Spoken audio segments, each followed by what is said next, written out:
This episode is brought to you by Sterling Soap Company.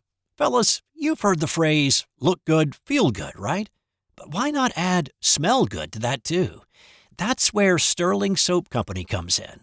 First, Sterling Soap is 100% natural and has a wide variety of bath soaps, shave soaps, beard balm, lotions, and cologne. Second, there's a scent just for you. How about burgundy? Yeah, it's more than a color.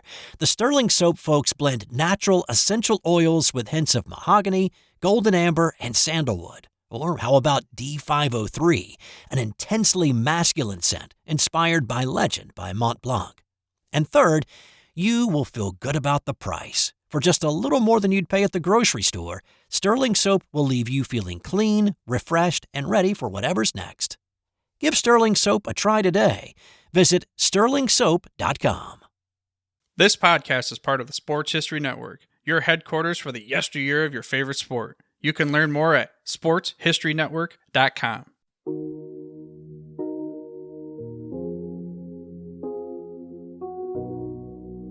Sports from back in the day. From Atlanta, it's Dana on the mic, talking old school legends, bringing history to life. We go deep like a spiral in the Superdome, back when athletes left the game due to talking alone. Jordan fadeaways, Jackie in the zone, Ali in the ring, man, he stood all alone. From the Negro Leagues to the ABA, we break it all down, yeah, the classic way. It's Charles from the district, straight out the boot. Southern University pride, rapping truth in the booth. From Baton Rouge to the nation's capital, legends on deck. Yeah, we factual, tales of the greats, gold chains and all. Baseball, who dreams in that football brawl? No clickbait, no fluff, just the facts we say. It's historically speaking sports from back in the game.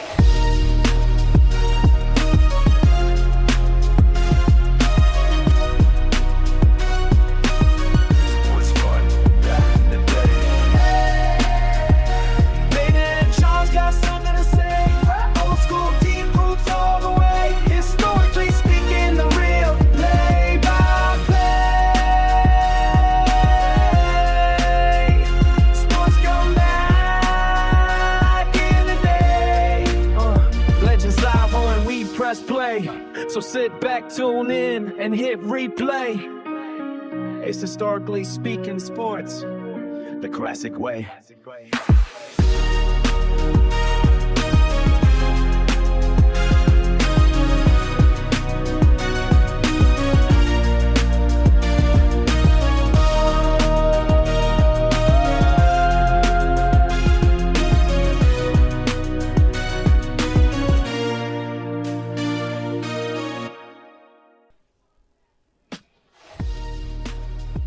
There are teams that linger on in the memory long after they had vanished from the scene.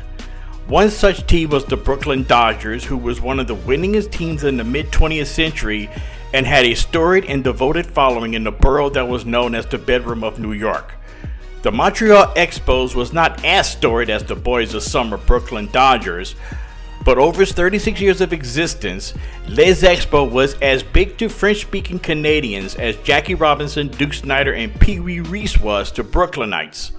Hello, this is Dana Augusta, and my co-host Charles Combs will be along shortly for this all-new edition of the new and improved Historically Speaking Sports podcast, where we give you the best of sports from back in the day. As you've probably noticed, we have a new theme song, so thanks to my main man, Ron Tyke Oliver and Donovan D, who wrote, produced, and performed the theme. Thanks, guys. Really appreciate it. Great job. In this episode of the podcast, we will continue our Forgotten Franchises series with a team that is hardly forgotten by baseball fans. The Montreal Expos are maybe more popular now than they were 20 years ago, where their existence were hanging on by a thread and was ran by Major League Baseball. Yet during their time in Montreal before their move to Washington, D.C., the Expos had some of the greatest players in baseball history over the last 50 plus years. Those players included the likes of Rusty Staub, known as Le Grand Orange, the team's first superstar. Also the likes of Andre Dawson, Tim Raines, John Wetland, Steve Rogers, Vlad Guerrero, just to name a few, as well as a catcher that they nicknamed The Kid. We have all that coming up, as well as a shout out to the original team in Montreal, the Montreal Royals. They had who had a who's who of players to play for them in this minor league team that was in the International League, including one Jack Roosevelt Robinson. And also we would give a heartfelt tribute to Chicago Cubs great Ryne Sandberg. This is the Historically Speaking Sports Podcast, a member of the Sports History Network. Hey there. Welcome to Music Meets Sports, where sports legends meet custom soundtracks. Founded by music producer Ronald Tyke Oliver, Music Meets Sports was created to bridge generations, educate fans, and celebrate the greatness of both current and former athletes. We craft original songs about heroes in basketball, football, baseball, boxing, and beyond, highlighting their struggles and victories. Across all musical genres, we reintroduce fans to their favorite athletes in a way they've never heard before.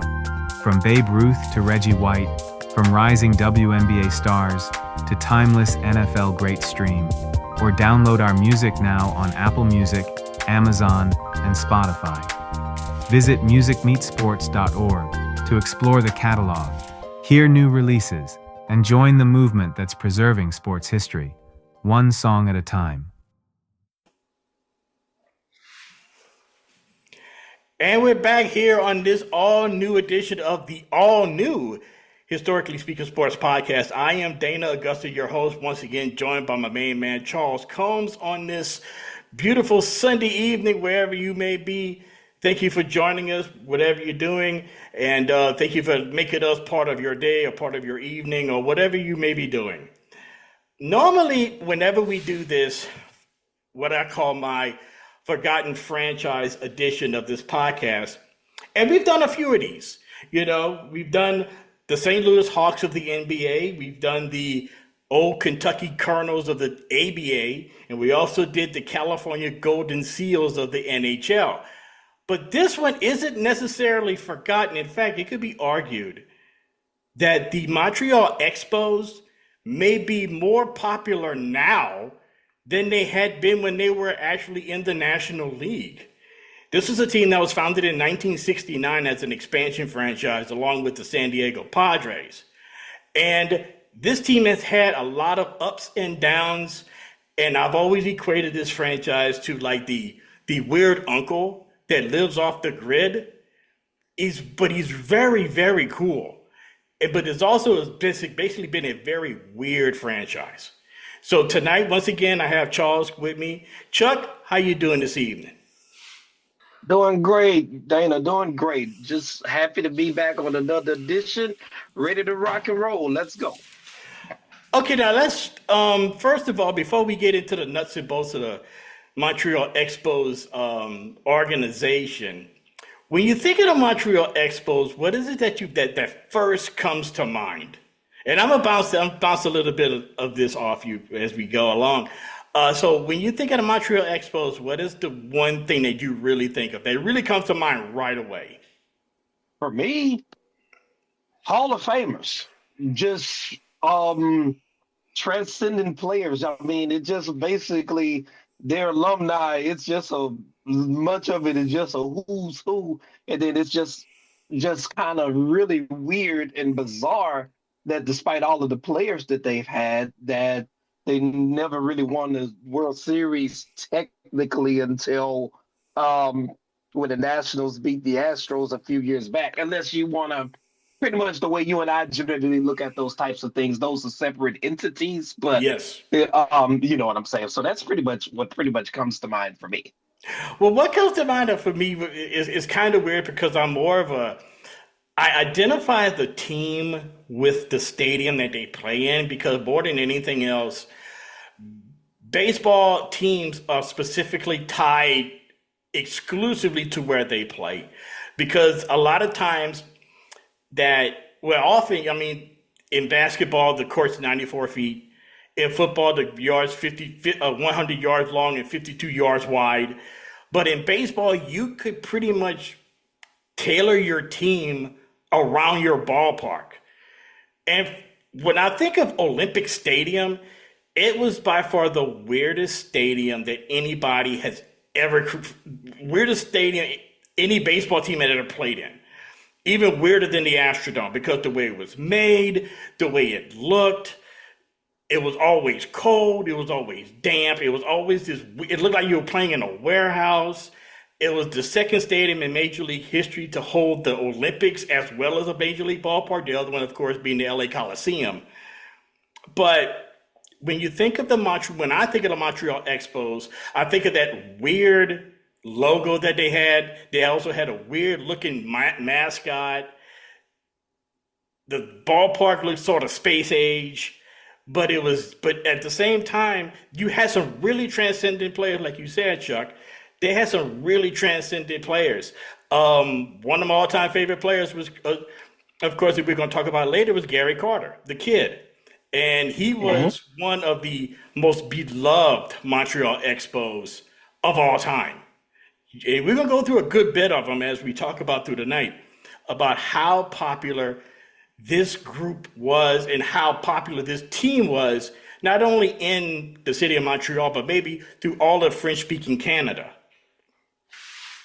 Yeah, it is just amazing. And then it's kind of also like kind of weird too that and you can correct me if I'm wrong, that you talked about how weird the ballpark was, but even more weird was the personalities of the ballpark, meaning that, before they had the roof, it was like very cold, very damp due to the dimensions of the stadium and the weather. It was very difficult to kind of hit home runs in that park. It was, and then you right? remember like starting around the mid 80s when they put the roof in, then it became a launching pad all of a sudden, yeah. Kind of.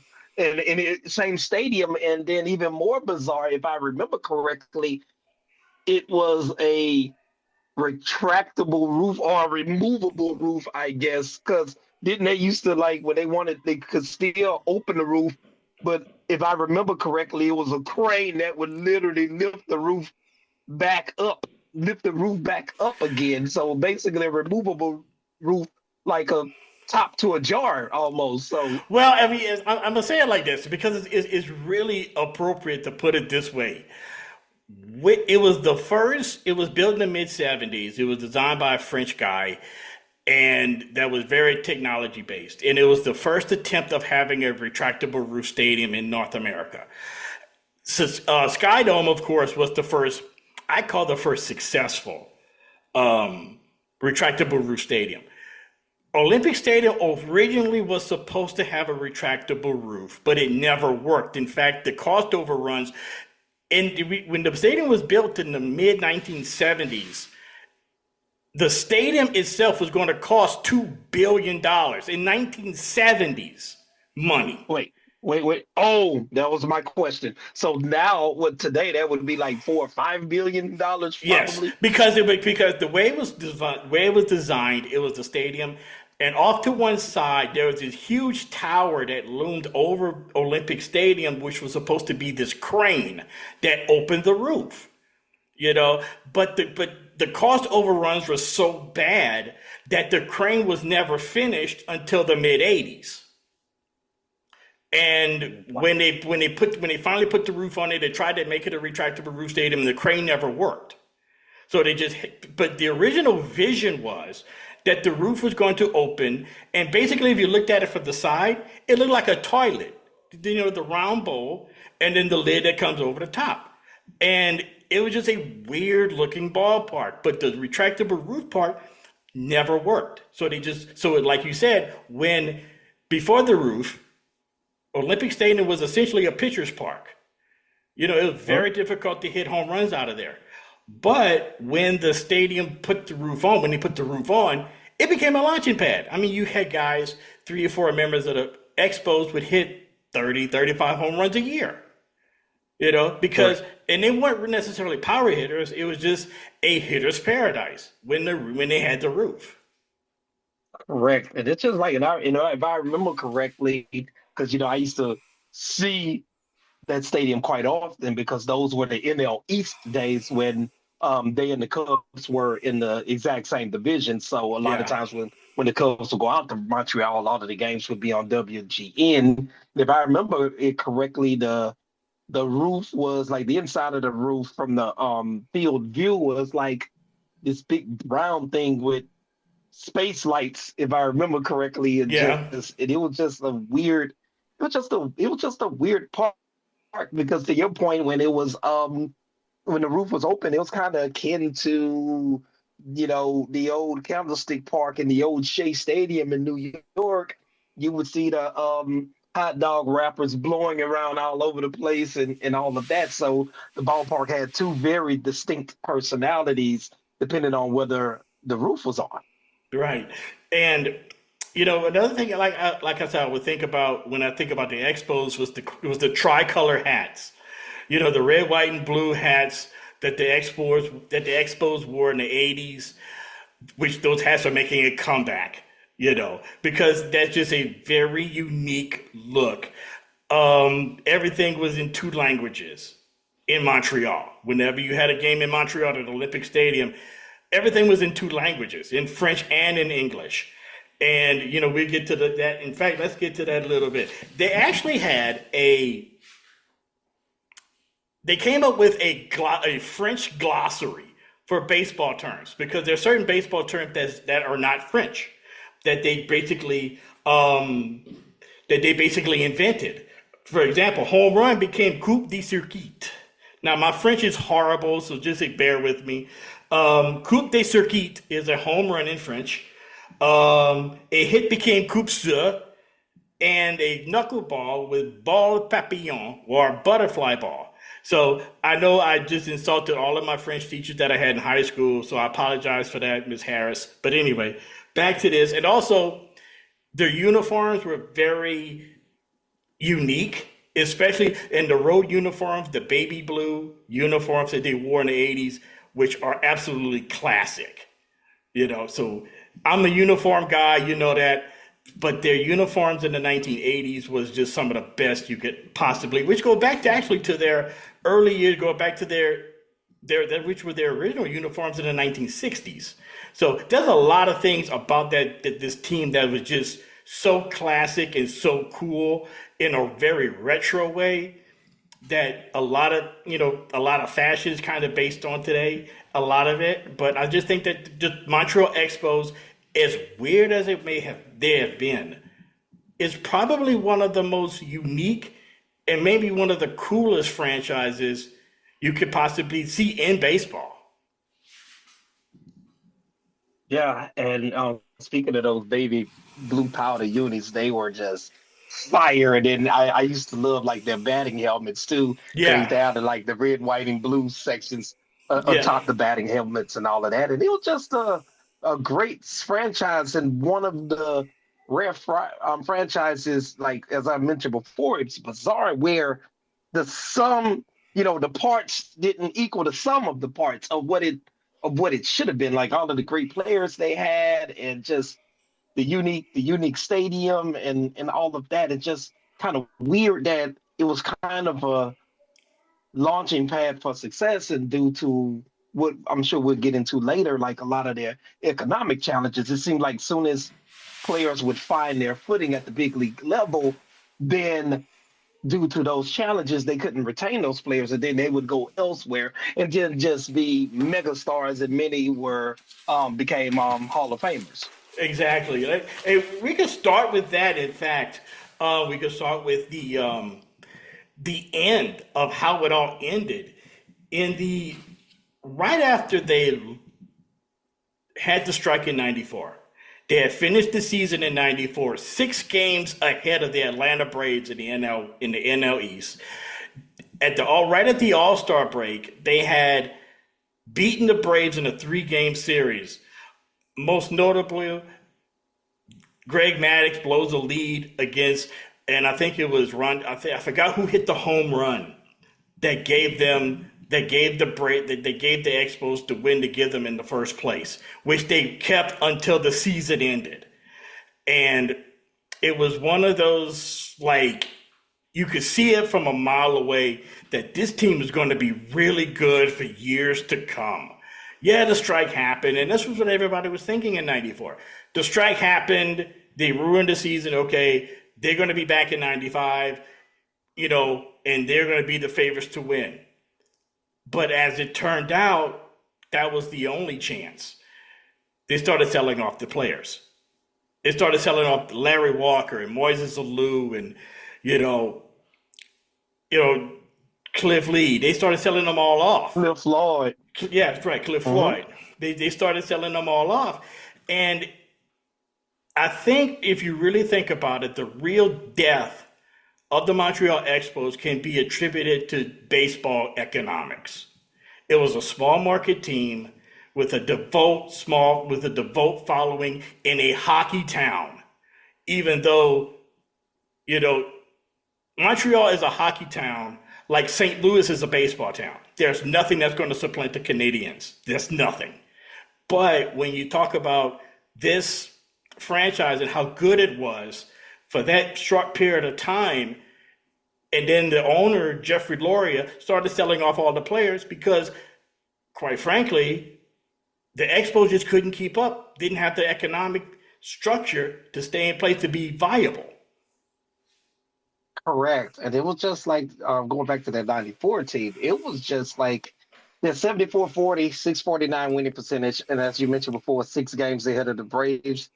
They were on pace to win 105 games that year. And it was just insane. And like usual, they had which would have been by a long way the most wins they had ever had in their season. By a lot.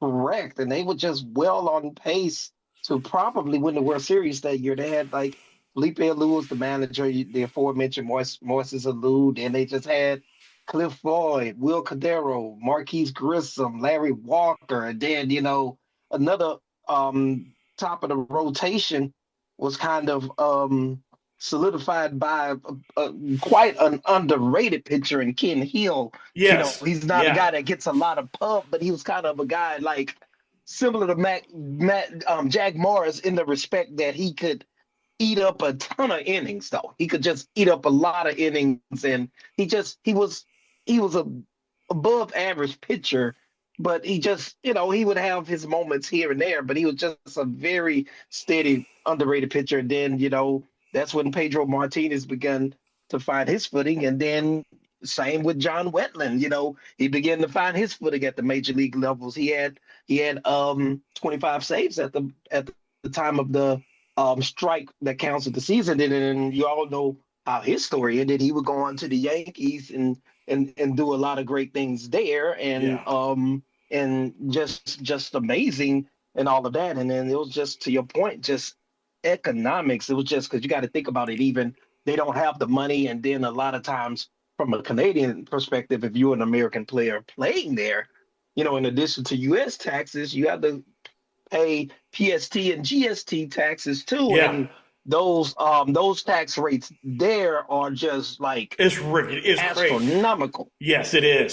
So and I'm really sure that played a role as well. That did. Because reading this, the strike and ensuing fire sale left the fans in Montreal absolutely livid. The Expos finished last in the NL East in 1995, the year after the strike.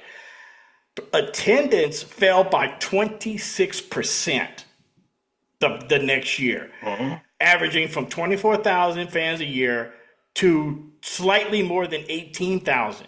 And it would continue to decline as the years went on until 2004, when they ultimately left. It got so bad, a lot of people do remember that are of a certain age, that they played 22 games a year in Puerto Rico.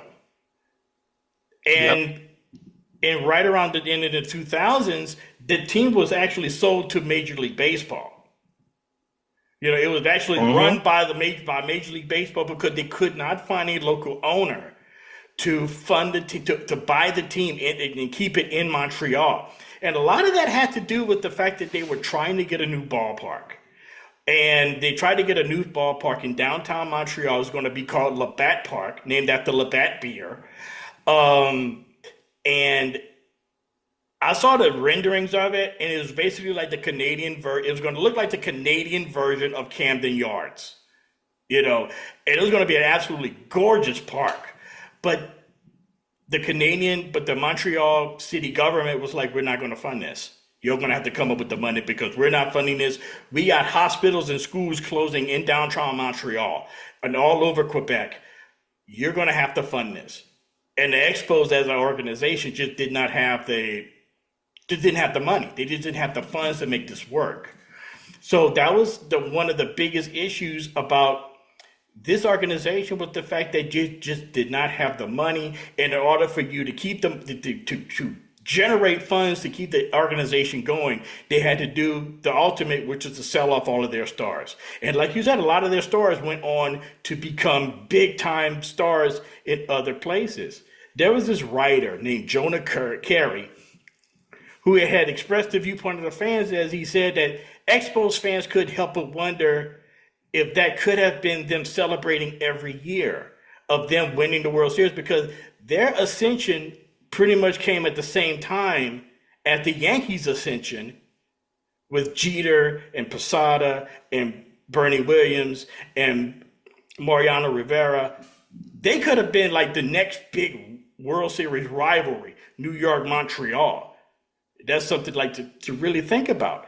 But instead, what ended up happening is that the Expos basically became a National League AAA team, building up good players, and then selling them off to keep the lights on. And that was kind of bad. But honestly, from the Montreal municipal level, basically based upon the previous overruns that you alluded to earlier, and just all of the catastrophes with the construction of Olympic Stadium, combined with the fact of the attendance, as you mentioned before, that was hockey territory as opposed to baseball at the time. How economically viable or feasible would it have been to put a brand new state-of-the-art ballpark in downtown Montreal for a team that probably by then, what was it? You mentioned that it dipped 26% at the time, but by the time they got out of there in '04, they were drawing like 3,500 by then. It was very sparse by then. But question for you that you may have the answer to, like as you mentioned that they used to play some of their games in Puerto Rico. I'm assuming San Juan. Yes. But also similar to, why did Major League Baseball kind of view that as a valuable area for baseball? Because it would have been, they have a lot of, it was before the Latino boom, but we had always had Latino players even up to that point. Then it's a U.S. territory. And then, like in other sports, it was a lot of similarities a lot of times. Like, for example, when the Hornets, when Katrina hit New Orleans, remember? Yeah. They spent they played a lot of games in Oklahoma City, and then that's how the NBA and David Stern kind of discovered, like, hey, this is probably a viable market just based on the response to the temporary location there. And I've always wondered why, and perhaps they wanted the return to Washington for MLB probably superseded that's one reason why I think that it was a possibility that putting a team back in Washington would have made a lot more sense than putting a team in Puerto Rico. Putting a team in Puerto Rico would have been a huge logistical problem, because you would have had teams going to Puerto Rico. It's like putting an NFL team in Hawaii. Hawaii football is big in Hawaii, but as far as like putting a team there, it would have caused a lot of logistical problems, especially if you're a National League team flying from, say, San Francisco. You would have the flight from San Francisco to San Juan would have been ridiculously long. Now, of course, they would have made some exceptions where, okay, you're going to play a series in Miami and then go to San Juan. But I think that, I don't think that San Juan would have been the smallest market for a Major League Baseball team. They would have been the smallest by a long shot. Okay. And putting a team there for a long term, I think was not really something that Major League Baseball was looking to do because they just didn't have the Puerto Rico at the time, and I think may not still to this day may not have the infrastructure to have a Major League Baseball team there. And I don't think that the popularity of baseball is popular in Puerto Rico, but it's not so popular that a Major League Baseball team can stay there long term. I just don't think they could.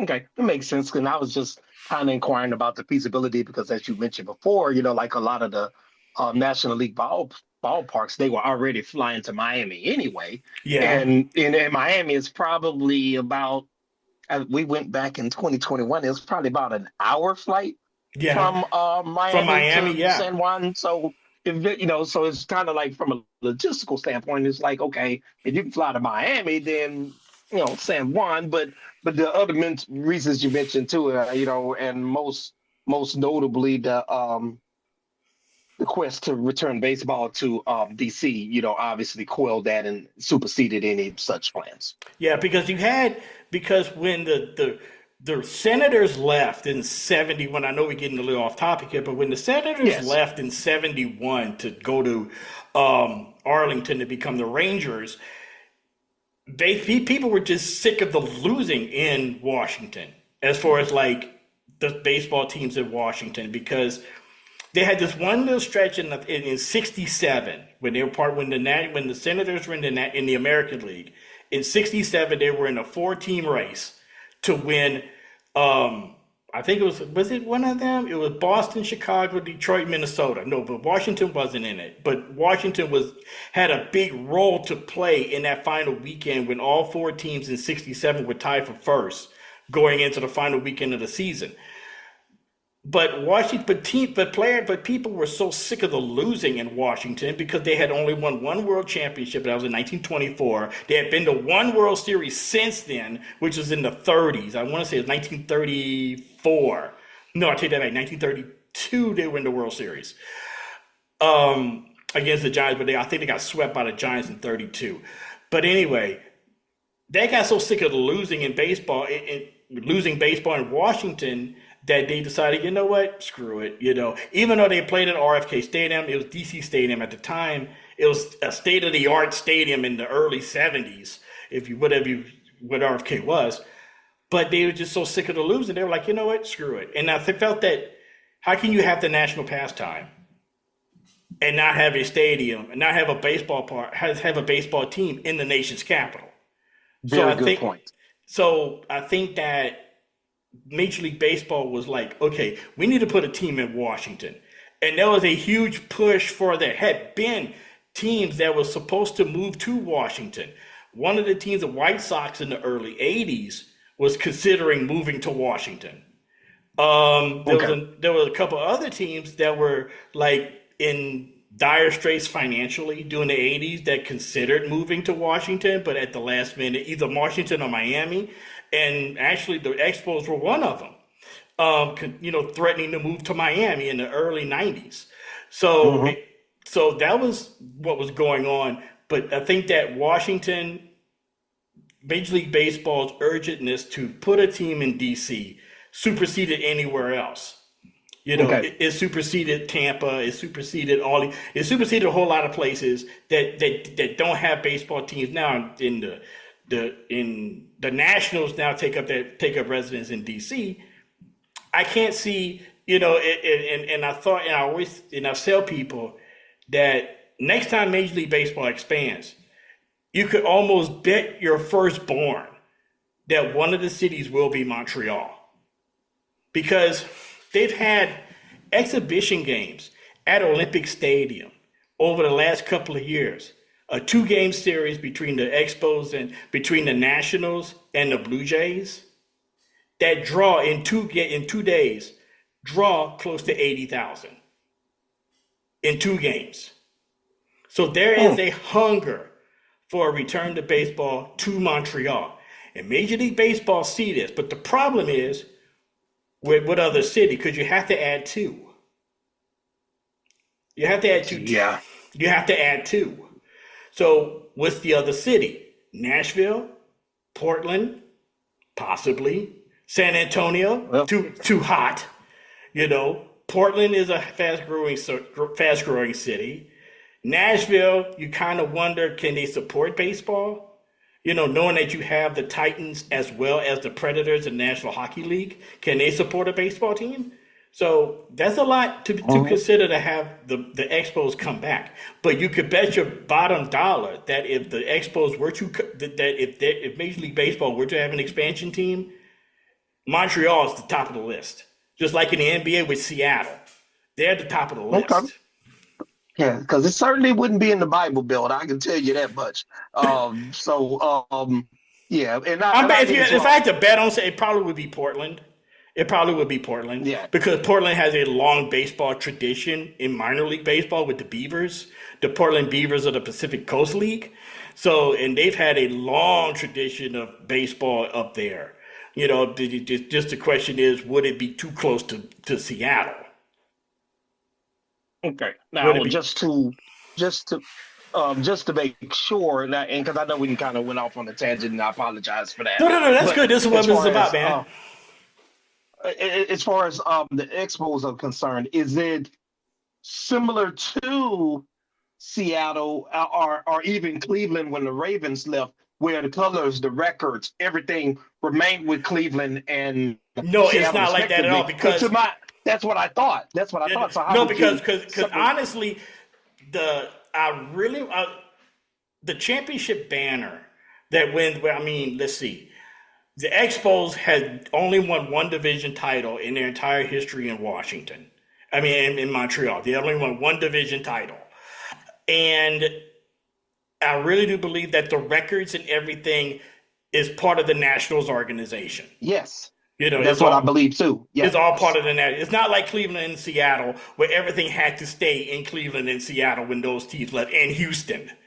No, I take that back. Houston, the Oilers. No, Houston went too. The Oilers went with, so everything that the Oilers had done is now under the Titans, and the Texans are a brand new team.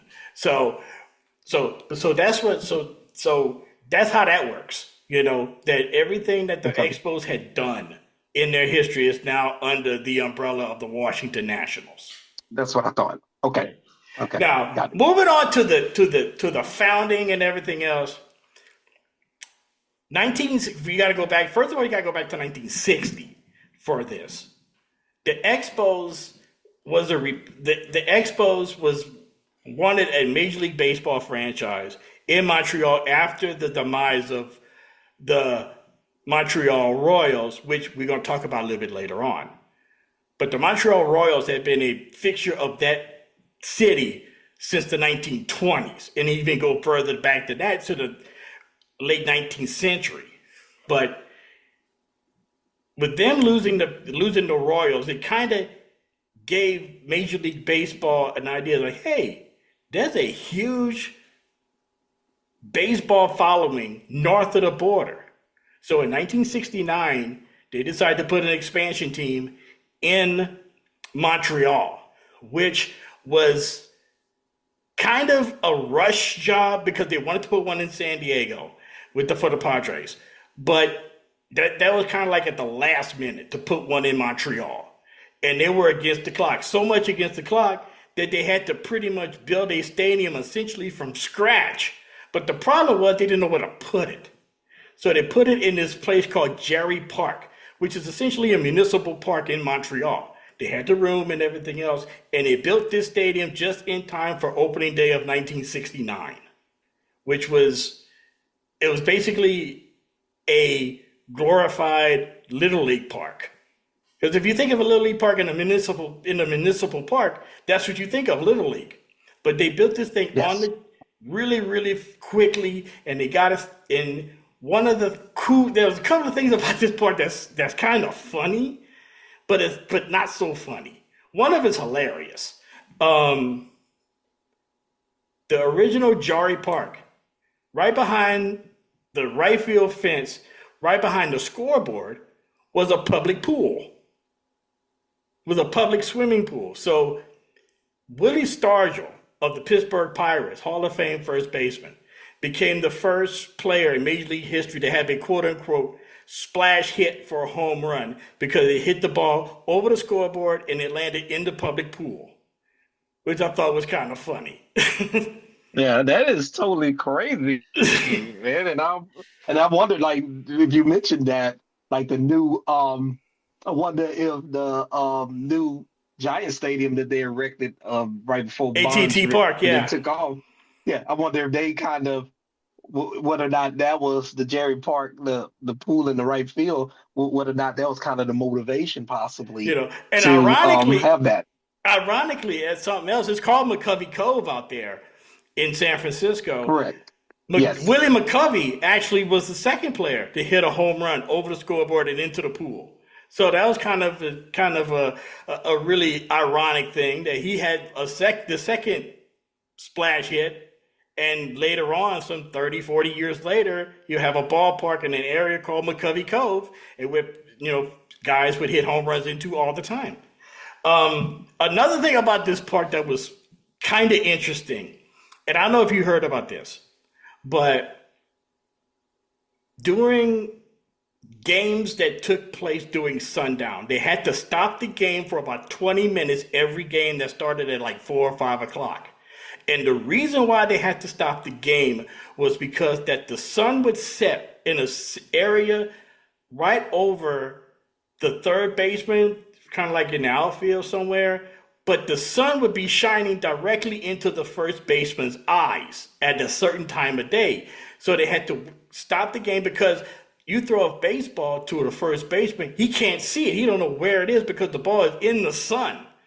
Okay, so they had to stop the game for about 20, 30 minutes to let the sun go down and then to continue the game. They had to do that at Jerry Park.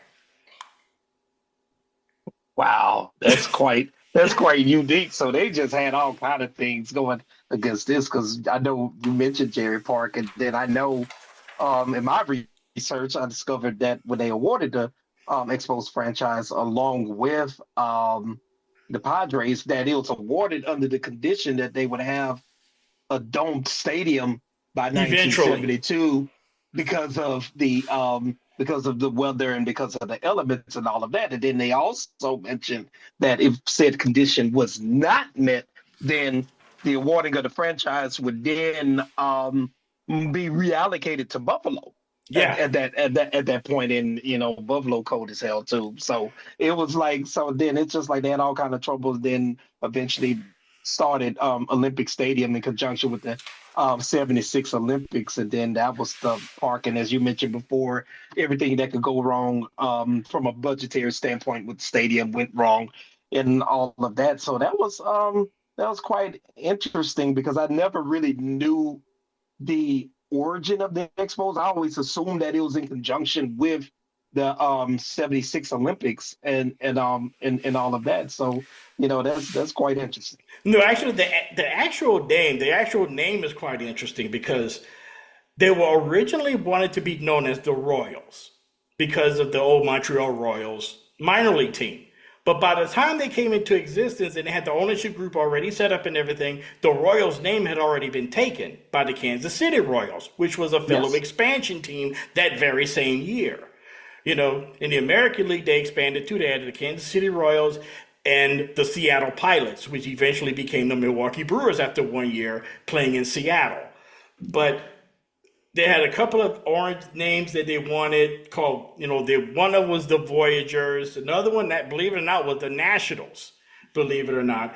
But they came up with the Expos. And the reason why they came up with the Expos is because Montreal was the home of the 1967 World's Fair, which was a big thing back in the years. So I don't know if you're old enough to remember when New Orleans had the World's Fair in 1984. Yes. And Montreal was, and the World's Fair was this big thing back in the 60s, 70s, and early 80s that was held in different places around the world. They held it in 67 in Montreal. And so just based on the inspiration of that, they decided to name the team the Expos because of the 1967 World's Fair Exposition in Montreal. They started the year 1969. They started on the road and they won their first game against the eventual world champion New York Mets beat them 11-10 at Shea. Then 3 days, then they come home, first game against the St. Louis Cardinals. They beat them, okay, for their very first win in the first game ever taking place north of the border. 3 days later, on April 17th, 1969, Bill Stoneman throws the first no-hitter in Expos history. Can you imagine a team that's only been around for less than 2 weeks has a pitcher that throws a no-hitter? The odds of that are just slim and none, and that's absolutely crazy. And then, I'm pretty sure that the fan base as well as the teams and all of that, they just thought that they were off to a great start, and it was only uphill from there, which they had some ups and downs, but more downs than ups. That first year, they finished with the exact same record as the fellow expansion San Diego Padres, going 52-110 on the year, But they kind of started to improve throughout the 70s. They were still somewhat of a middling last place team, the second to last place team. But right around the the late 70s, things kind of started to come together. And one of the things that came together was the signing of a catcher that they called the Kid. Big time player, baller, great defensive catcher, which always sort of met all of the responsibilities from a defensive, but as well as a handling of the pitching staff standpoint, especially calling the game. But then he was one of those rare catchers that could also give you some offense from the plate and some power to go along with it. Just a great player, one of my favorite players. The Expos that year, that was like, not only did they move into Olympic Stadium, and not only did they get Gary Carter, but you got these guys on the team, guys like Andre Dawson, Tim Raines, and a pitcher, Steve Rogers, who would be their ace for years to come. That was the beginning of the ascension of the first set of, I guess you could say, the only set of multiple glory years of the Montreal Expos from the late 1970s to the 80s. Yes, and it was just always a fun team to watch because, they just, Dawson and Raines, Dawson at that time was a perennial 30-30 threat. And then at that time, outside of Ricky Henderson, Tim Raines was the premier base stealer in baseball at the time. And, and he could consistently hit over 300 as well. So they just had a really, really nice nucleus, and they were like a very exciting team to watch, just always exciting to watch. You had Tim Raines, then they added some veteran help with Tony Perez from the Cincinnati Reds, the first baseman. And then they hired Dick Williams as manager, who had won 2 World Series with the Oakland A's in the early part of the decade in 73 and 74, who was also the manager of the impossible dream Boston Red Sox team of 1967 that was 1 win away from the World Series. But let's face it, they weren't going to beat Bob Gibson in Game 7. They were not going to do that. But that was the core of the team, managed by Dick Williams, and they just continued to improve. And the climax came in 1979, which was their first year drawing 2 million fans. And it was the first of 5 consecutive seasons that the team was in the top 4 in National League attendance. So people showed up in Montreal to watch this team play. And it was right at the same time, 1979, that year the Canadiens won the Stanley Cup. So it wasn't like, like one team, like the Canadiens were down and the Expos were up. No, both teams were at the top of their game in 1979. And Montreal was like the happening place in the late 70s and early 80s with these 2 franchises. Yeah, and they were like a really, really good team at that time. And it just, they were just one of the more exciting teams, and they were always in contention in those late 70s and early 80s. for the National League East, and then that was in the days where no matter how good you were, if you didn't win the division, you didn't. There was just the LCS. It wasn't like the full slate of playoffs and multi rounds prior to the World Series like it is now. And then, even to boot, it didn't even used to be based upon the records in terms of home field advantage. You just used to rotate in those days, that's and right. they were just a great team, and then they just fell on just crazy how economics can sometimes adversely affect your product sometimes. Right. 1979, Montreal actually there was their first winning season in franchise history.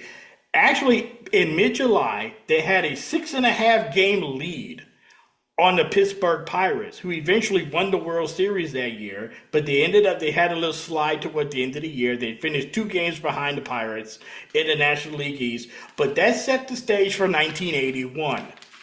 And to start the season in 1981, in May 10th, Charlie Lee pitches a no-hitter, which was the third no-hitter in franchise history. Beating the San Francisco Giants 4-0 on May 10th, which set the stage for basically their run in 1981, which seemed like is a recurring theme with this team. That season was interrupted by a strike. Yep. It was interrupted by a strike. They were doing really, really well. It was interrupted by a strike. And then, they had, you mentioned the guy that pitched the no hitter. Then how does this nucleus sound? The likes of Gary Carter, Dawson, Raines, Tim Wallach, and Chris Spire. Now I remember Chris Spire with the Cubs. He was kind of a utility outfielder, backup scrub at that time. But at this time, we had Bill Gullickson, who was a very solid pitcher. And Scott Sanderson, I remember he was with the Cubs too, later in the 80s. And he had a lot of good stuff, but he just always had injury problems for some reason. But unlike last time, unlike the previous year, when they resumed play, they were able to hold on and win the East that year. Yeah. See, what happened in 1981, for those of you who don't know how they ended up doing the 1981 season, was this. They had essentially 2 seasons. The season was interrupted by basically a month and a half strike, 7 weeks. They were out, no baseball for 7 weeks. And so what ended up happening was they ended up having 2 seasons essentially. In the first half, when the strike hit, the Expos were up had a record of 30-25. Okay. And then they finished basically at 500, but they finished the second half winning the division. So what they ended up doing was having the division winners from each piece of the season. And the first half of the year was won by, I want to say it was won by the Phillies, I want to say. Let's see. Yeah, they would. 1981 was split in 2 seasons, and the strike lasted for 7 weeks.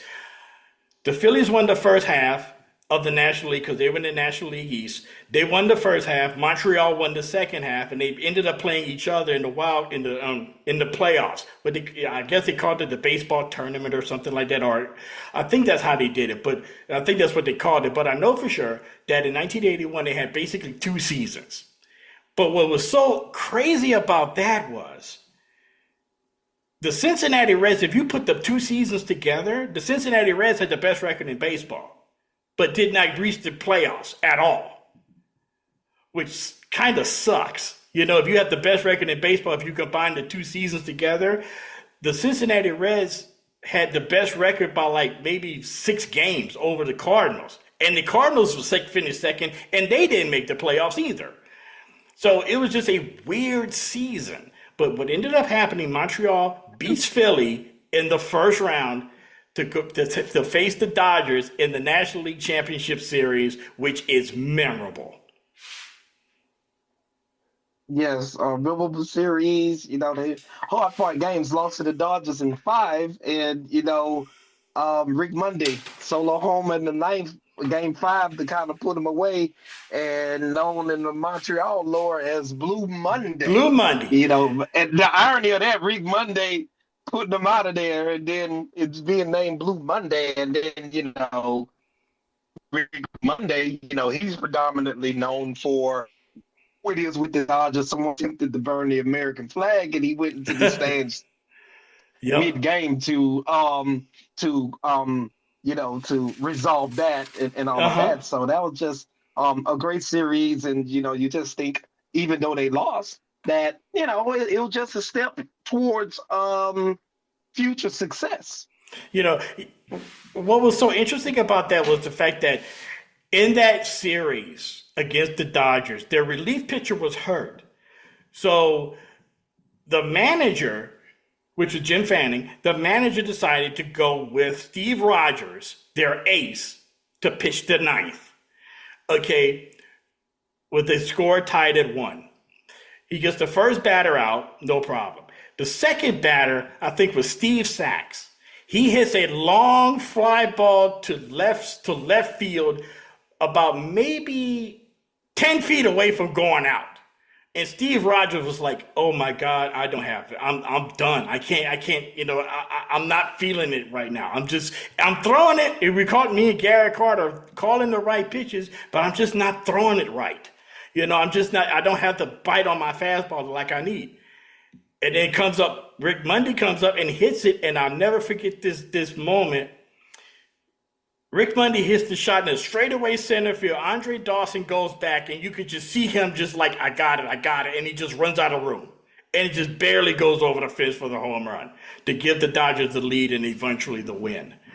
And Rick Monday tells the story of him the next year going back to Montreal for a game.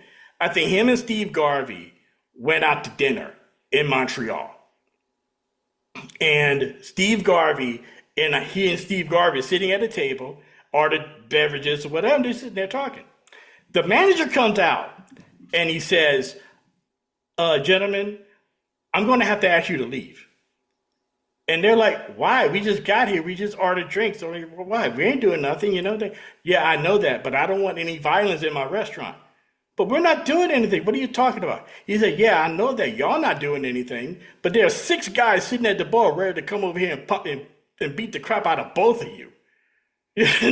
So Rick Monday says, "Yeah, the winters are long in Montreal and they don't forget anything."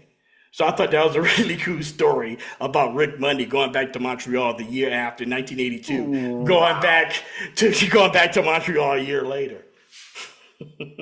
You would think they would be smart enough to not have dinner in Montreal, but whatever. You would think that, Chuck. You would think that.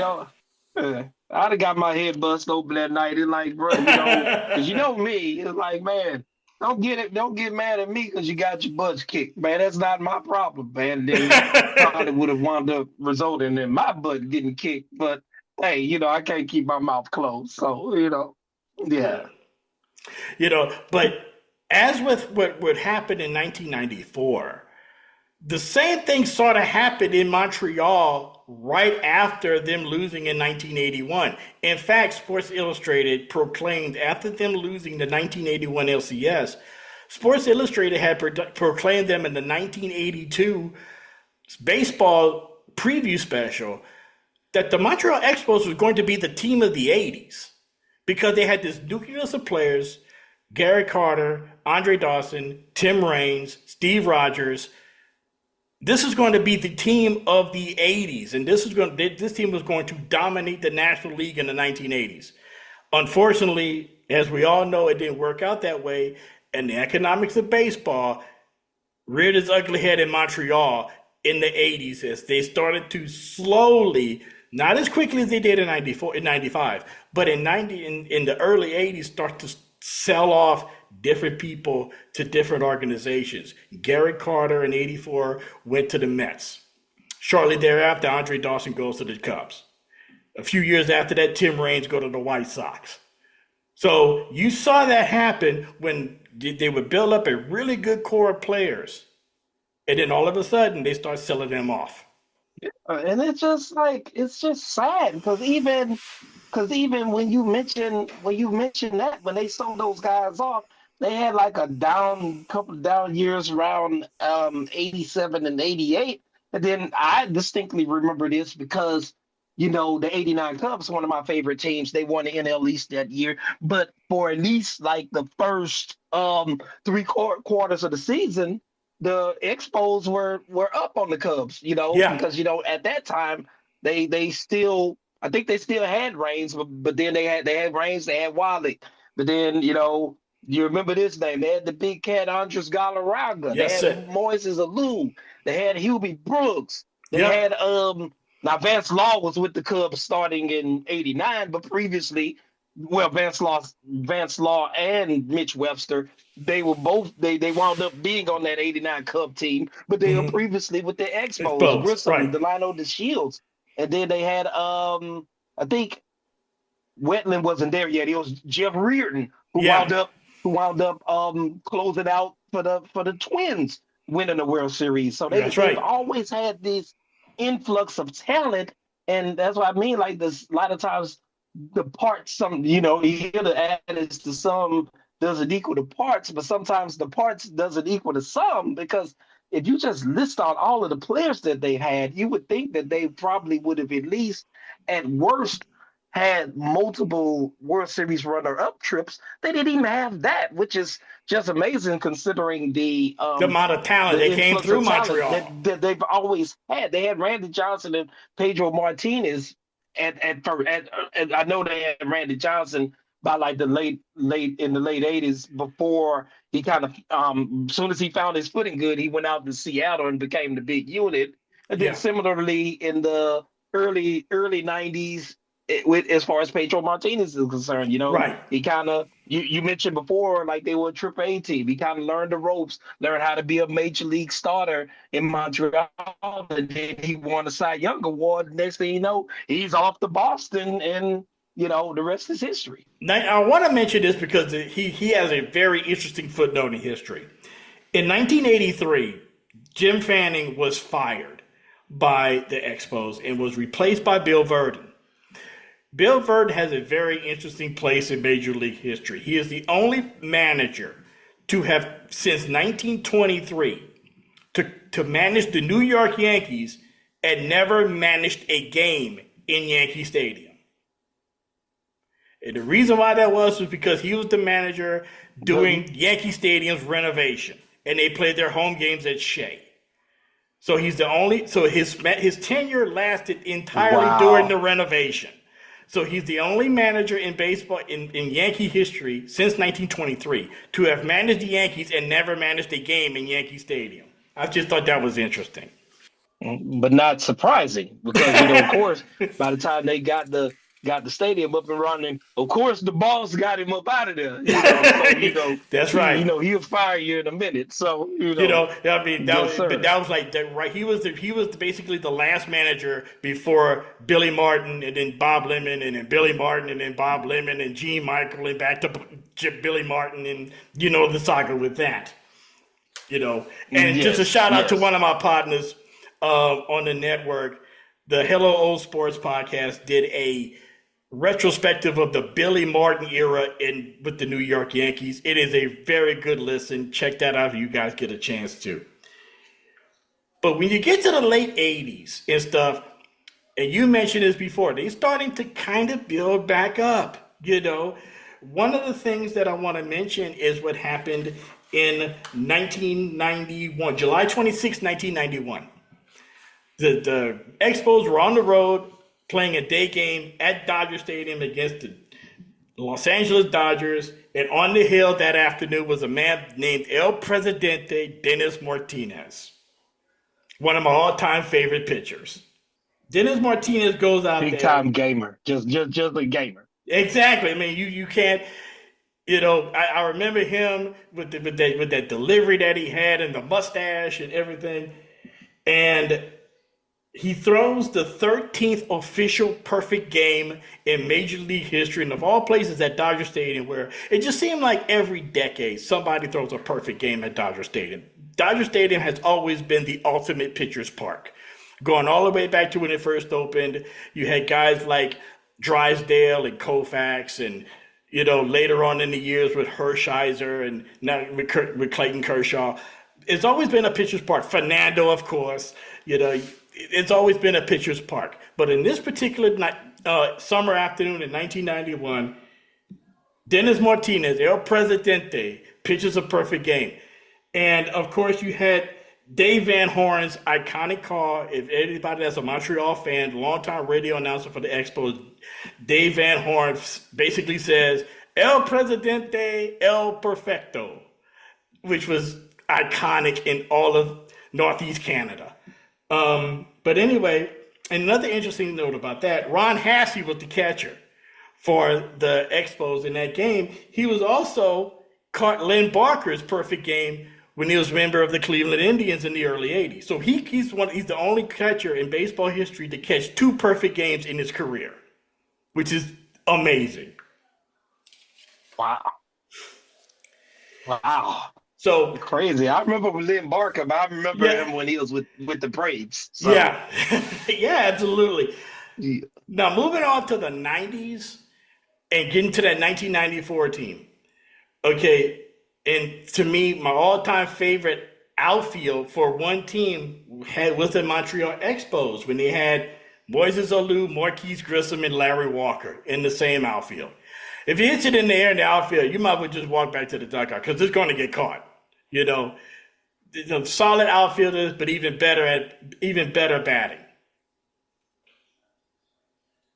Yes, and they were dynamic too. Like the Shields and Grissom at the top of that batting order. Then you just imagine after that you got Larry Walker, Cliff Floyd, and Moises Alou backing them up and bringing them in, and then you got it was just a really great team, and everyone was really looking forward to what they would do. Pretty much down the stretch, and then they just kind of one of the biggest what ifs. In conjunction, ironically in 1994 with the Cleveland Browns, and all of that, all of the talent that they had, it just like seemed like that it's always one of those 94 season is always one of those big time what ifs in terms of what the Expos have been able to hold off the Braves, get into the playoffs and contend and possibly win the World Series, as well as would Tony Gwynn be able to keep pace at the mythical 400 quest. Mm-hmm. Before we can talk about the 1994 team, we got to go back a year to 1993. 1993, you mentioned this guy's name, a guy by the name of Delino DeShields. Another great player for the Expos. Mm-hmm. Another great, solid player. He was traded away to the dismay of a lot of Expo fans. He was traded away to the Los Angeles Dodgers for this little tiny string bean pitcher named Pedro Martinez. Yeah, because it's crazy how the Dodgers had both Pedro and Ramon. That's right. Yeah. Now, according to this article I read, it's like the Shields were sent to LA in exchange for Pedro Martinez, a deal that was initially pilloried by the Montreal Gazette and other local publications as a move designed to save money rather than to improve the ball club, which would be essentially the par for the course for this franchise going forward. They were never actually, beginning from this point onward, this was a franchise that was looking more to save money than it was to put a winning product on the field. Yeah, it was like a lot of the fans and a lot of the publications around the Montreal area hated the deal because once again it was the Expos trying to save money. Once again it was the Expos, instead of trying to put a winner on the field, they were trying to save money. And unlike teams like the New York Yankees or the LA Dodgers or other teams that had a lot of money, they were trying to cut costs. But in this case, them trading Delino DeShields to a young, unproven pitcher named Pedro Martinez ended up being one of the best moves they made in the decade.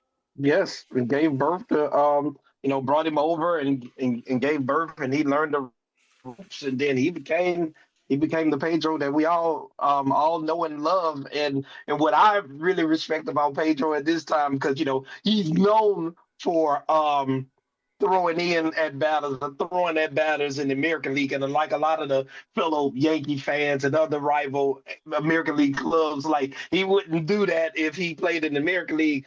I remember he came high and tight just as much in the National League, and he really began to thrive there, and was a big time catalyst there as well. Because I think what was he, like 12-5 or 13-5 or something like that? Yeah. For that '94 season, in the abbreviated season.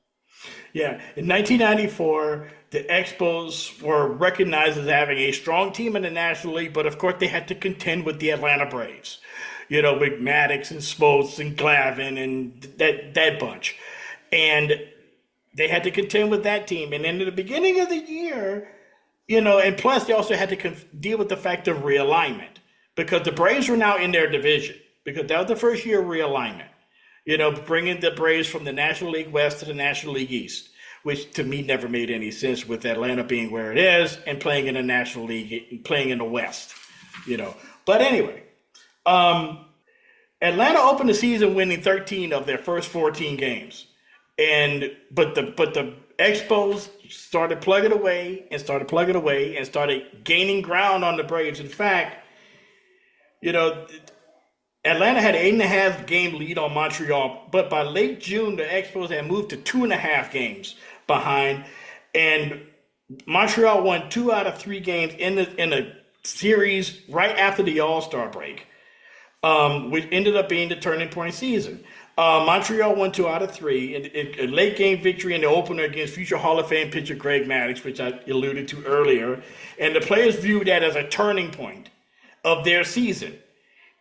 And then Montreal embarked on a 5-game West Coast road trip, which they won their final 5 games and entered the All-Star break in first. So this happened before the All-Star break. Entered the All-Star break in first place, in 1994. And they were just cruising along. The Expos started to pull away from the Braves after the All-Star break between July 18th and August 11th. Montreal won 20 games and lost 3. So they got on a real tear heading into this. And one of the great quotes from this era is said by Larry Walker. He said, quote, "Most of my career, you go to the park that night and hope that you were going to win it. In 94, we pretty much knew we were going to win it. Losing wasn't part of the equation. And then after the All-Star break, we played the Braves and beat them again. And I remember leaving Atlanta and we were just laughing like, this is our competition?" So this was a team that was not only good, but at the time of the strike, unfortunately, they were brimming with so much confidence, more confidence than this team had ever exhibited ever before in its history.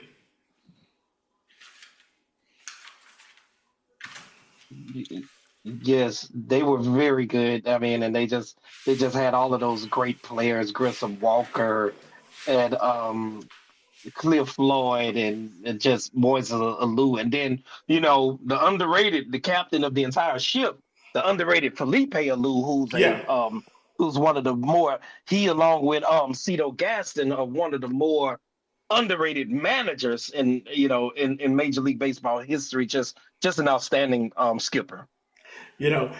They were on pace with a record of 74-40. They were on pace for a 106-win season that you said earlier. The pitching staff included guys like Butch Henry, Ken Hill, Jeff Facero, and a young Pedro Martinez. And they had the National League's best earned run average.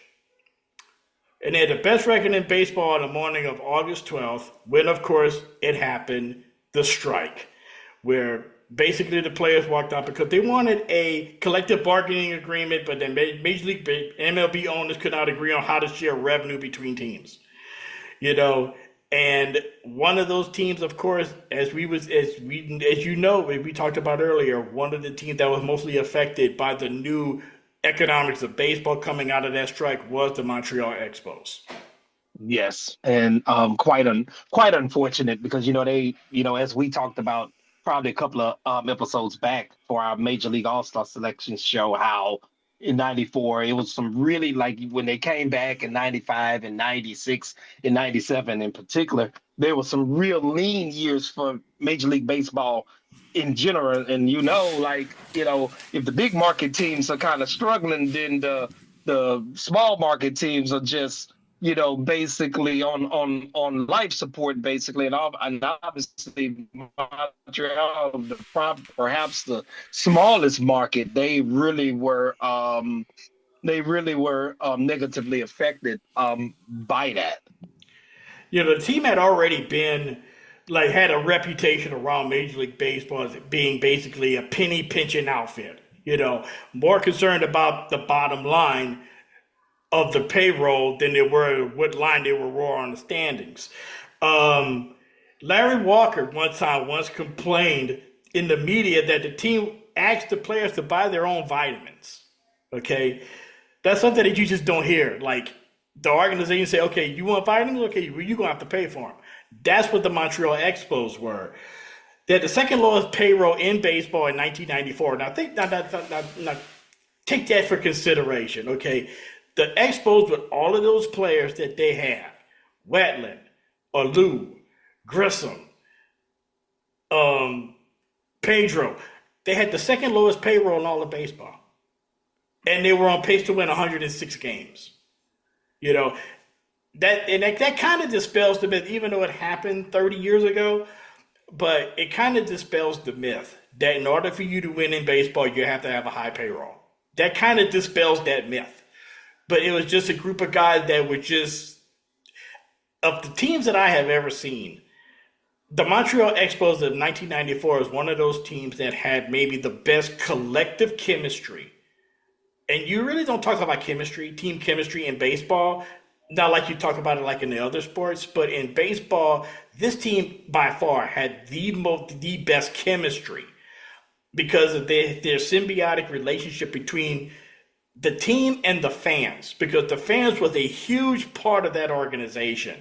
And for them to be basically penny pinching and cost cutting the way they were in the mid 90s, it was somewhat of it left a bad taste in the mouth of a lot of the fans because, okay, we're coming in here every night supporting this team when they're good. Even when they're not good, we're still here.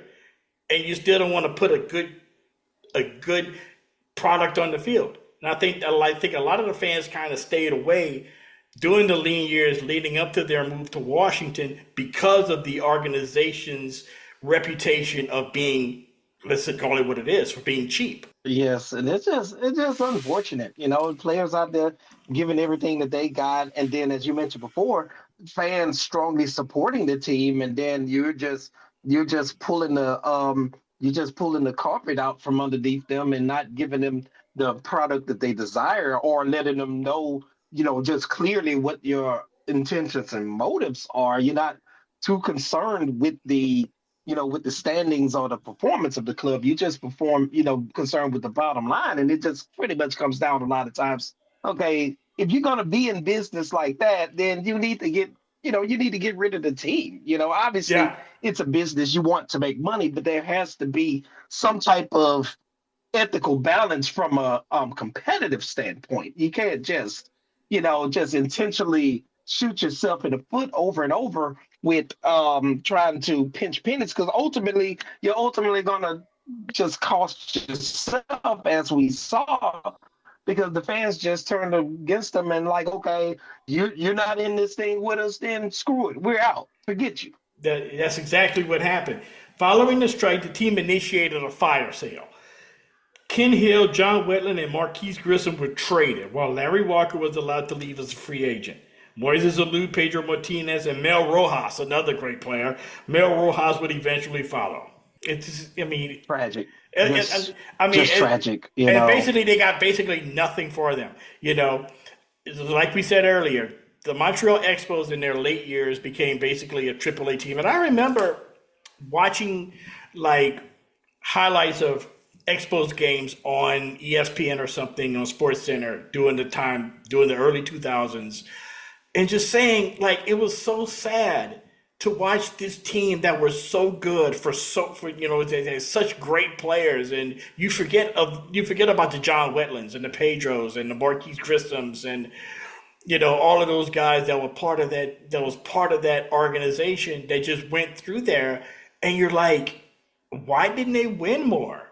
They should have been up there competing with the New York Yankees in the late '90s. When the years that they were playing the Padres in the World Series in '98 and the Braves in '99, and the Braves in '96. That should have been the Expos, really, because they had the nucleus and they had all of the everything in place, for a championship winning for multiple World Series. But if you look back at it, that one year in 1981 was the only year they made the postseason, which is it's a very interesting story with the Montreal Expos, but it's also a heartbreaking story of this franchise. It truly is, and it's really indicative of the old business adage that poop flows downward.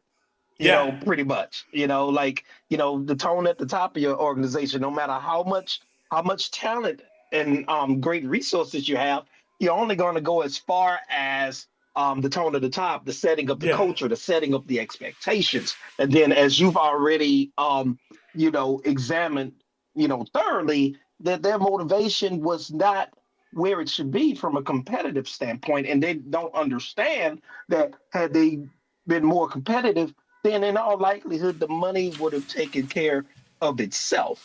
Sometimes you gotta, sometimes take two steps forward to take two steps back rather, to take several forward from a financial standpoint. Because, you win a couple of World Series and then all of a sudden, there's new baseball fans born every day, and it's like you could have really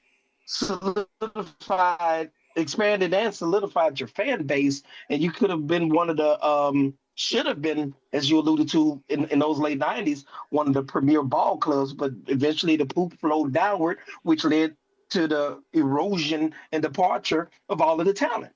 Well, let me ask you this. And I say this all the time. If the 1994 season would have happened for the Montreal Expos, would they have won the World Series? I don't know. I don't know for a fact, because the way that the way that everything was and the way everything was set up, they had a legitimate shot of winning the whole thing. Okay, but I will say this: had they played out the season and they did at least go to the World Series, there would still be a team in Montreal. I'm sure of that.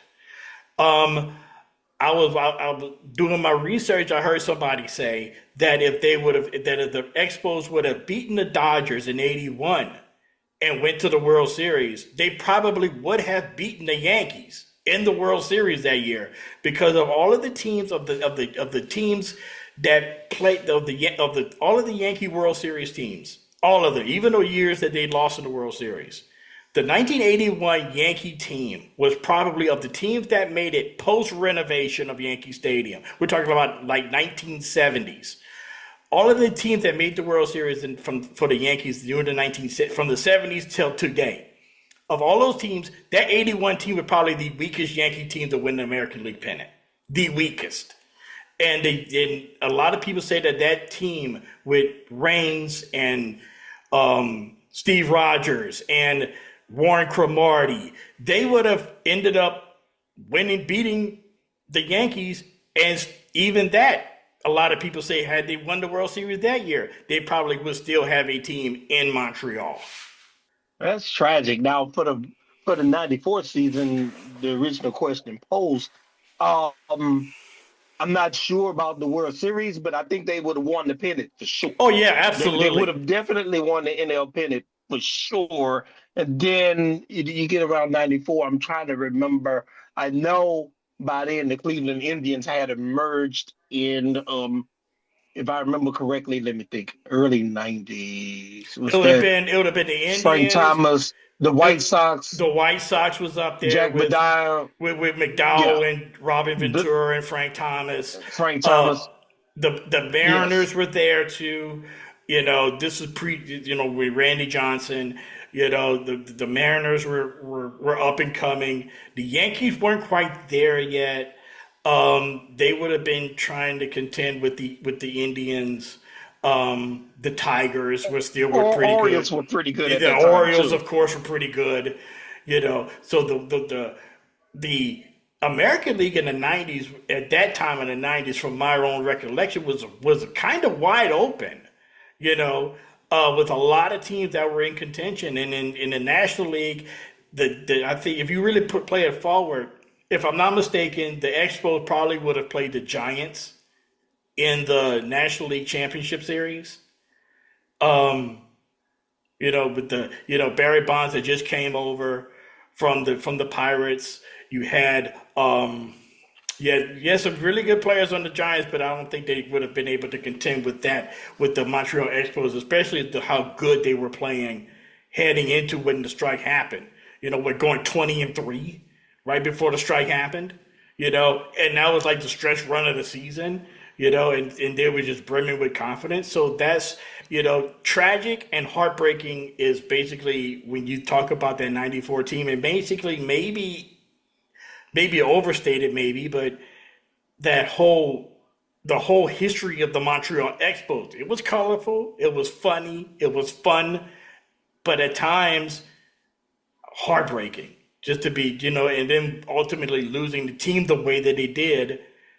And it shouldn't have even happened that way. That's what really makes it tragic, is the fact that how they lost their team was so tragic and heartbreaking, and it could have all been avoided. Yeah, and that's the bad part, because it's one of those old adages, man. Once you piss off your fans, it is very, very hard to get them back. It's almost akin to like hip hop, right? You remember, you remember back in our day, just for a parallel, like artists would come out, that first debut record would be really good. Then usually that second album would be really, really good, usually their best work. And then obviously, me as an adult now, I understand it. That third album, they usually would make a commercial crossover attempt in an attempt to gain a ton of new fans, but usually tends to, piss off the existing fan base that you had. Yeah. The next thing you know, you left nowhere and you're out of the game. And it's kind of like a similar deal where, like, it just seems like that they, just pissed their fans off, and they just kept doing it over and over. Because as you mentioned before, they penny pinched in that Dawson Carter Reigns era. Yeah. Fans were still with them. Jeff Reardon too at that time. They're still with them. Then they rebuilt kind of in the late 80s a little bit, kind of fizzled out a little bit, but then quickly retooled due to their strong farm system. And they were really good in the 90s, right there at the pinnacle again. And then they just kind of crapped on the fans again. And then, the fans were like, after that, you know what, forget it. Don't worry about it. And then once you do that, it's very hard to reclaim the fans' love and most importantly, their trust. Right. That's exactly what happened. I mean, you had something very good in Montreal. All you had to do was just spend some money, keep the guys there. The fans were going to come around. They were going to support you. You would have had the money to build the stadium that you deserved. It's not that you needed it. Yeah, of course you needed a new stadium, but with that team and that organization and that fan base, they deserve a new ballpark. They deserve the new ballpark. But of course, unfortunately, it did not happen. So that is our recollection of the Montreal Expos, our forgotten franchise, for this edition of the Historically Speaking Sports. We're going to take a short break. And coming back, the Expos was not the original baseball team in Montreal. There was another team, and if you look at the players that came through that organization, you think the Expos had a lot of Hall of Famers. Check out the Montreal Royals, including one that was a pioneer in Major League Baseball that everybody knows. Coming up right after this, you're listening to the Historically Speaking Sports Podcast, the place where we review the best of sports from back in the day.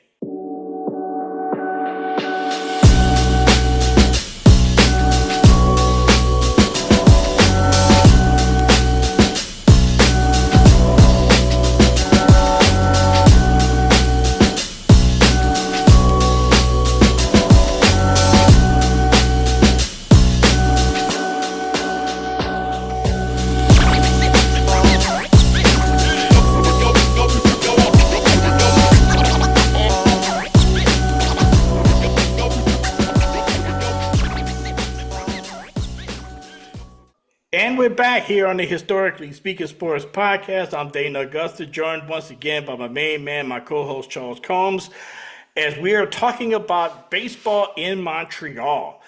And when you think of about baseball in Montreal, of course, the first thing for people of a certain age is always going to be the first in front of mind is the Montreal Expos, with a lot of players like recently inducted Hall of Famer Larry Walker and other guys that were in the Hall of Fame, that were just part of this this unbelievable lineage of players going all the way back to the man they called the Grand Orange by the name of Rusty Staub, and coming all the way through to the likes of Moises Alou and others, Pedro Martinez, John Wetland, and others that we just recently talked about.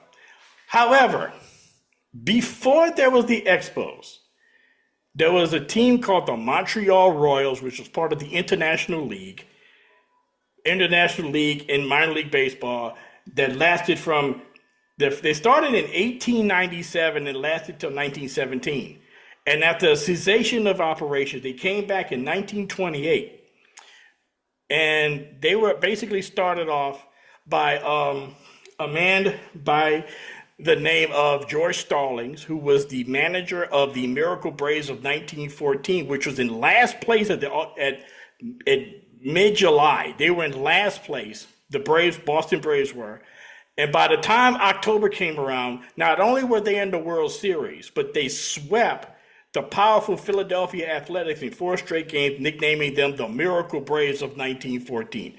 He restarted, the Montreal Royals minor league baseball team in Montreal. And if you look back at some of the players that came through that organization on their way to Major League Baseball, it has been essentially a who's who of Major League Baseball royalty, essentially. The Royals, for most of their history, from the late 1930s to the 1960s to the late 1950s, was part of the Brooklyn Dodgers organization. Now, when you think of the Brooklyn Dodgers, you think of the Boys of Summer, which there are a lot of them here. Roy Campanella, Don Newcomb, Duke Snider, Don Drysdale later on in the 60s with the LA Dodgers.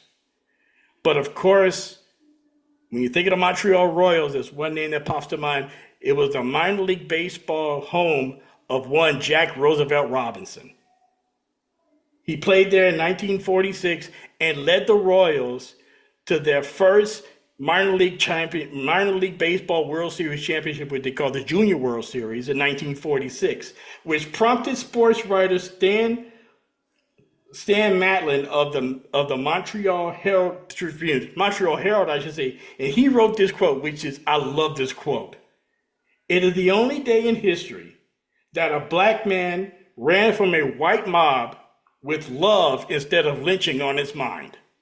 This happened shortly after they won the minor league World Series in 1946. So you look at those guys that came through that, which was essentially the Boys of Summer, Brooklyn Dodger, LA Dodger, early LA Dodger royalty. Also, that was part of that was a young pitcher by the name of Tommy Lasorda, who played on that squad, and he was the 1958 most valuable pitcher for that year, for that team, for the league in 1958, with an 18-6 record with a 2.50 ERA. We're talking about Tommy Lasorda here. The same Tommy Lasorda that was jumping around when Kirk Gibson hit the home run in 1988. Other players that were not part of the Dodger organization, but went on to become big stars in other places. Dick Williams, who we just talked about earlier, managed the Red Sox to a World Series in '67, won 2 World Championships with the A's in the early '70s. Another famous manager, a man by the name of George Sparky Anderson, played for the Montreal Royals during his baseball career before becoming manager of the Reds and Tigers, becoming the first manager ever to win World Series in both leagues. Walter Alston, the longtime manager of the Dodgers in the 60s and going into the 70s, and my all-time favorite player, also played his minor league ball in Montreal, one Roberto Clemente. So you have all of these players that came through the Montreal Royals organization. And believe it or not, you think of Jackie Robinson, but all of these guys played alongside and came through that Montreal Royals organization. So you think of Montreal as a hockey city. It's more than that. It's actually really a really good baseball city. Just great stuff, and just a lot of heroes that I didn't know. And as I mentioned before, I always learn something from you in this podcast. And folks, just like I can learn something, you can learn a whole lot too. Listening to the Historically Speaking Sports podcast, always dropping gems. Just got to make sure you pick them up. Right on. And also, we want to end the show by sending a little bit of a sad shout out to a player that we both watched as kids growing up. I was not really a Cubs fan. I respected them. In fact, the very first baseball game I had ever attended in person was at Wrigley Field in 1989, that magical 1989 year. And on that team was a player that I respected, I liked, and unfortunately, a few days ago, passed away. Yeah, my man Ryan Sandberg. We just mentioned him and talked about him in our All-Star selection show, and he was my starting second baseman for the National League, and just a great player. And kind of miss him. And I mean, it kind of hurts for me, not only because I'm a Cubs fan and all of that, but the profound impact and example that he had on my childhood. As great as he was, everyone that has ever met him, unfortunately, I never had the honor nor pleasure. They say as great as he was as a player, he was an even better person and just really nice. Never acted like he was the big guy in the room, even though he actually was. And just the impact on the field, like I mentioned before, I would rush home from school every day to catch the Cubs on WGN and watch Ryan Sandberg play, and it was like kind of like in a lot of ways he was like one of my older brothers. I'm the younger. I have two older brothers. He's one of my older brothers. He set a great example of how to carry yourself, how to work hard and how to be successful and how to work diligently to learn your craft. And he just embedded and provided so many wonderful memories of me watching him on WGN all those years. And I had no idea that he was even sick until he passed, and at age 65, which isn't old at all. No. And it's just indication that we're getting old because, like, all of our heroes of passing away. And Ryan, I just want to thank you for everything you did for me, and the great career you had, the great memories that you provided me with in my childhood, and you will be dearly missed and always loved. I was listening to you say that, and I always just wanted to ask you this, okay? And I'm going to compare two players that are essential to Chicago sports. And I know I'm going to put you on the spot here. Who exemplified, or who was the better athlete both on and off the field in Chicago sports?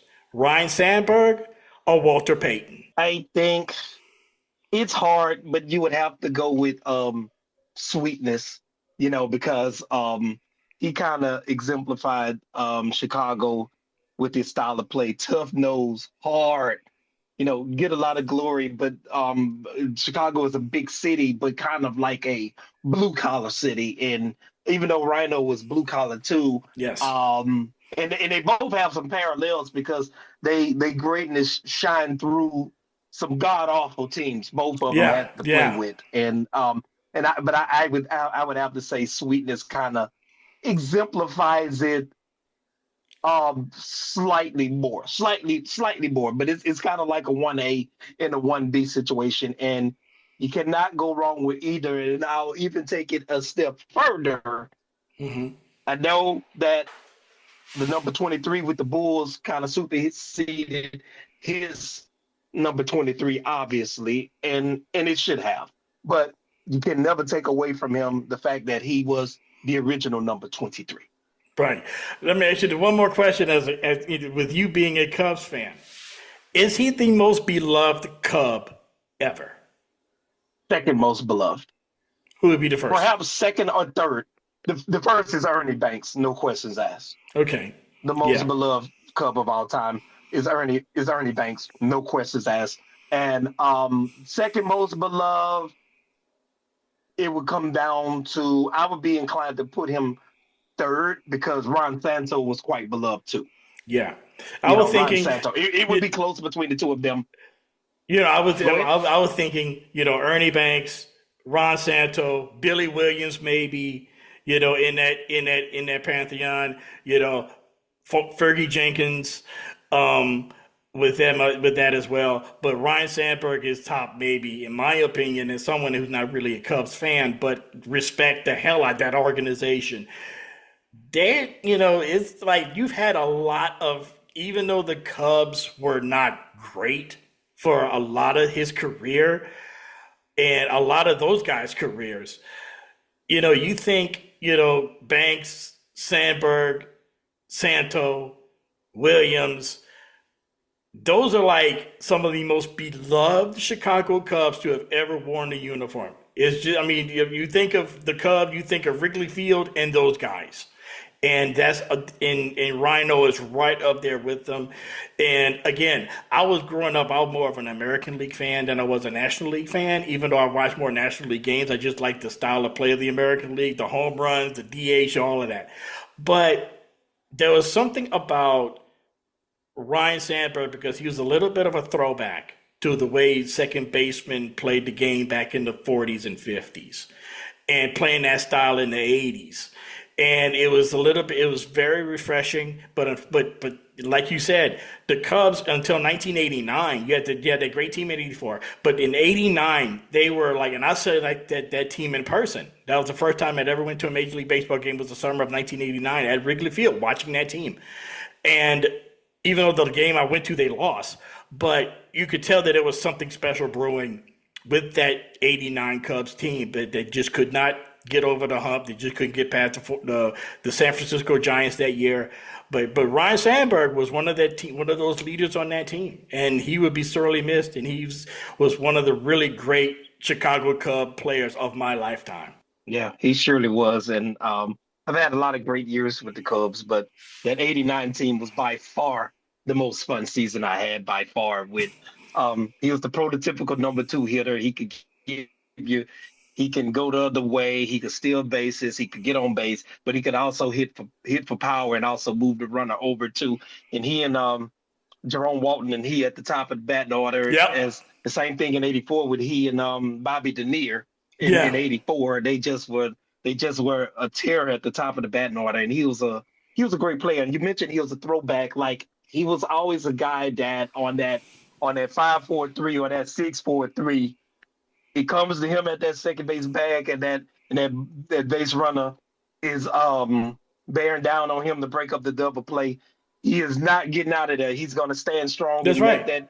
Make that pig the first. Nowadays, them guys be getting the hell up out of there, and I don't blame them. But he would stand in there because a lot of times like a lot of times sometimes you can do the 4-6-3, but like you got to take that. You got to take that throw to get that peg over the first with your darn back turned to that dude.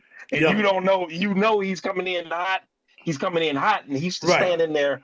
And, and a lot of times, he was standing there in late August when they been out of contention for like at least 8 weeks. He would still stand in there every single day, which is a testament to the type of person and the type of player he was. And he gave me so many great memories. And to everybody that's ever met him in person, it's just like I've never heard anyone say a bad word about him. They just say he's the most gracious and personable and humble superstar they've ever met. Yes, absolutely. We're going to end it on that note. And Chuck, once again, thank you for joining me. Once again, man, it's been fun. Always a pleasure. See you guys next time.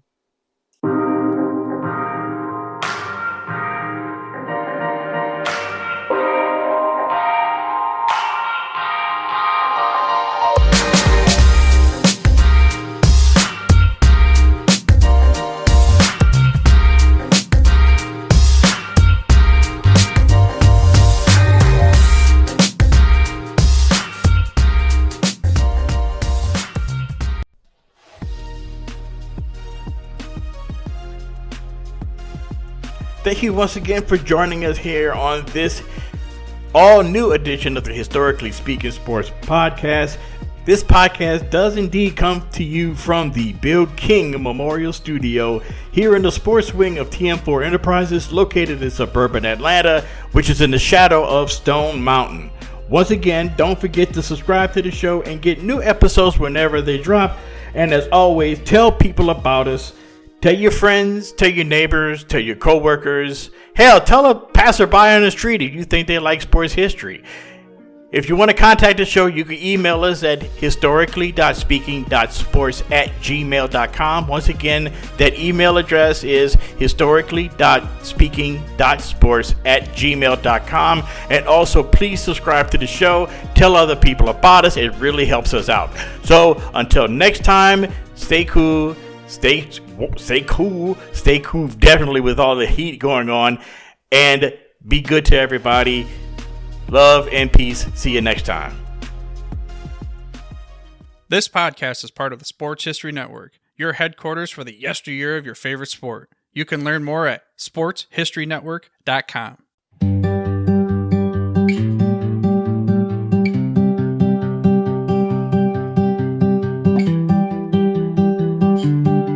The Sports History Network, where legends live on and the past plays loud. Welcome to the place where history's proud. From gridiron glory to the hardwood stars, from the racetrack heat to Olympic bars. It's the voices, the stories, the moments you miss, told by fans and pros who live for this. Hook and Themic, the Sports History Network, where the past comes alive. Podcasts and blogs that keep the flame high. From Babe to Brady, Alley to the Dome. If it's history and sports, then this is the home. SportsHistoryNetwork.com, the headquarters of sports yesteryear.